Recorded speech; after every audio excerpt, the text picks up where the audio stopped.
We're here with Maggie Shalagan, chair of CJK Foundation. Maggie, we heard CJK for the first time yesterday from Nathan Grube talking about all the great foundations and organizations that get represented here at the Travelers Championship. Tell us about CJK Foundation and what you guys do.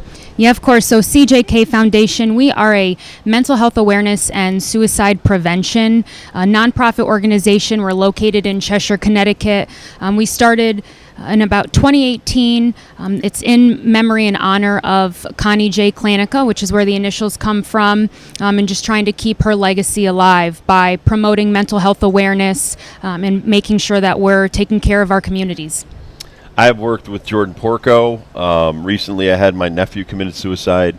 It's very, and a lot of my friends, obviously, over the years have committed suicide. It's something that I think a lot of people don't want to talk about openly. And I think it's wonderful that your foundation is out there, getting people to come forward when they have mental issues. Listen, a lot of athletes, I was a former Major League Baseball player, a lot of athletes have mental issues, a lot of stress issues. When they retire, they don't know what to do, and then they have financial issues. And I know a couple of my friends I used to play with committed suicide after that. So, in her memory, was there anything that you've learned in the last few years of the foundation that, that you could tell our listeners today if they have some kind of mental issue? Even anonymously, you can call somebody.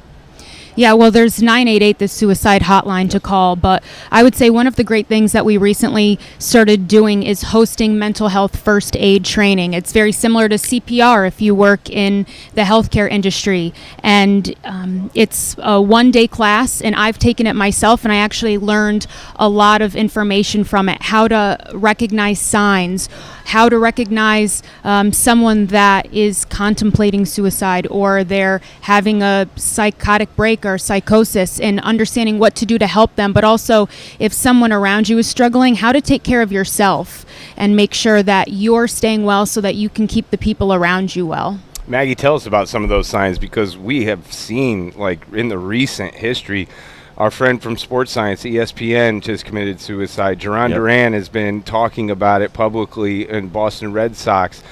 These guys, you'd think they got the world as their oyster. They can do whatever they want in life, but you don't know underneath the surface that something's going on internally.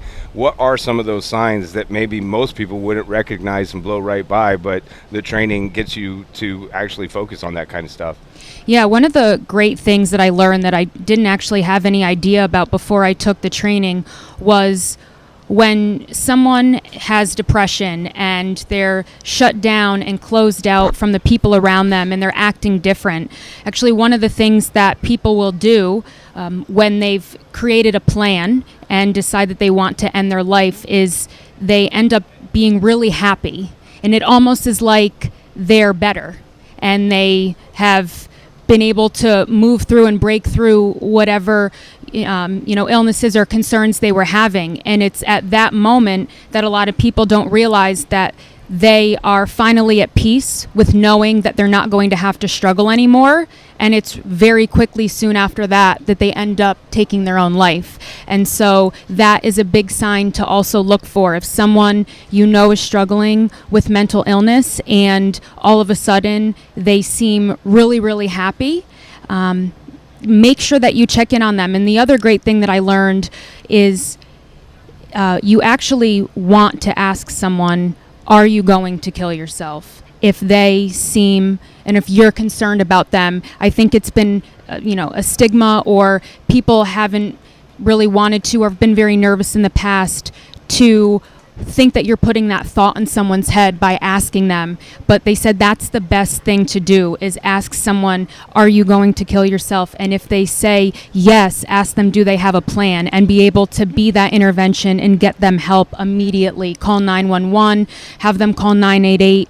And that was a huge eye-opener for me, and I actually left the training, and the number one thing that the instructor said to do was when you're driving home, just say those words out loud. Are you going to kill yourself? Because if you don't get comfortable with the uncomfortableness of it, you aren't sure how you can react in a situation where someone needs you. And so if you've never heard yourself say those words out loud, it might be really difficult to say that for the first time if you're in a situation. Talking to Maggie Shalagan, she's the chairperson for CJK, and talk a little bit more about the foundation. And I know Jordan Porco has these days on college campuses where it's a welfare check, where you check in on each other, which I think is awesome, because a lot of these kids, especially going away for the first time and how anxious they get, they have too much time to contemplate because nobody's checking in on them. What are some of the things that CJK offers?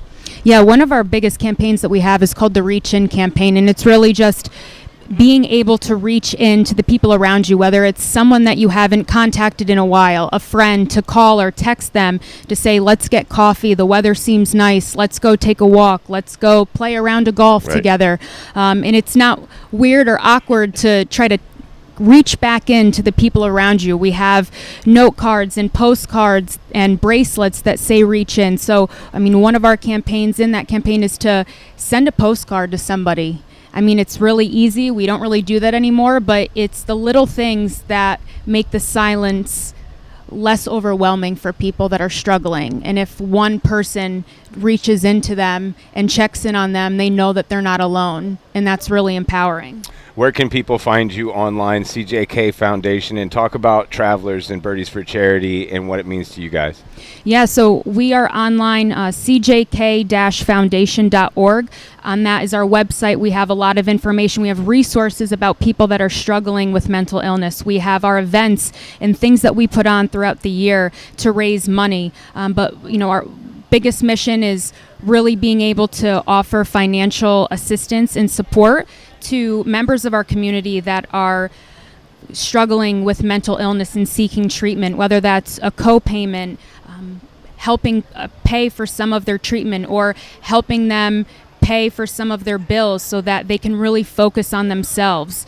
Another thing we do is we offer scholarships to students that are pursuing degrees in the mental health field, whether it's counselors or nurse practitioners at 3 Connecticut universities. And we've been able to do that for a while now. And so Birdies for Charity, being able to, we're small but mighty, and it just allows us to open our arms that much more to our community and be able to approve another application for someone that is struggling and needs that financial assistance, or be able to continue offering these scholarships so that kids going into college and pursuing that education can also know that, we appreciate all that you're doing. We have such a huge need for additional mental health resources, counselors, practitioners, and being able to provide those scholarships, I think, is us giving back and saying thank you, and we look forward to you being able to also continue to support our communities. Well, Maggie, thank you so much. God bless you, and